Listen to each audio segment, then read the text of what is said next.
Cinema వేస్తే hero friend నువ్వేరా అన్నాడు. నిన్న నమ్మలే. ఒకరు కాల్ చేసి చెప్పాడు సినిమా ఒకేంద్రా అంటే నా కళ్ళకే నీళ్ళు వచ్చినాయి. అన్నా ఒక్కసారి ప్లీజ్, నేను లైఫ్లో మర్చిపోలేను నిజంగానా. అంటే చాలామంది అంటే మాట ఇస్తారు, కానీ ఆ మాట నిలబెట్టుకోవాలంటే చాలామందికి ఆ ధైర్యం ఉండాలి. అది మా అన్న కృష్ణమాచారి.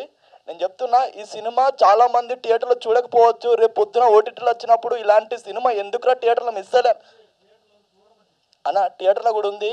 ఓటీటీలో వచ్చినప్పుడు చాలామంది నేను చెప్తున్నా అన్న,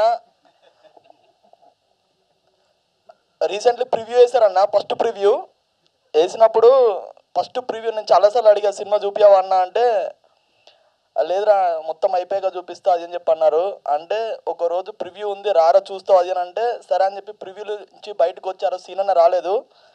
ఫస్ట్ కాల్ సీనన్న కాల్ చేసిన ఒక మాట చెప్పా, అన్న సీనన్న ఒక్క నిమిషం ప్లీజ్ అన్న నా కోసం రండి అన్న.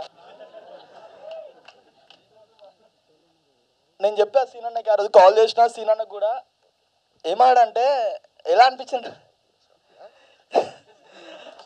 హార్ట్ అన్న.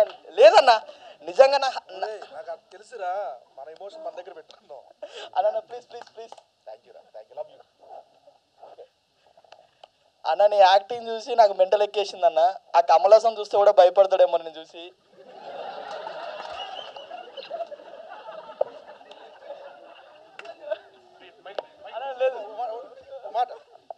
సారీ అండి, దయచేసి కమల్ హాసన్ గారి అభిమానులందరికీ, హార్డ్ కోర్ ఫ్యాన్స్ అందరికీ కాళ్ళు మొక్కి మరి నేను క్షమాపణలు కోరుతున్నాను.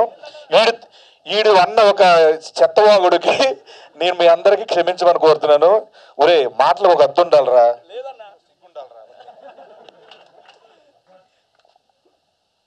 అన్న థ్యాంక్ యూ సో మచ్ నాకు ఈ అవకాశం ఇచ్చినందుకు.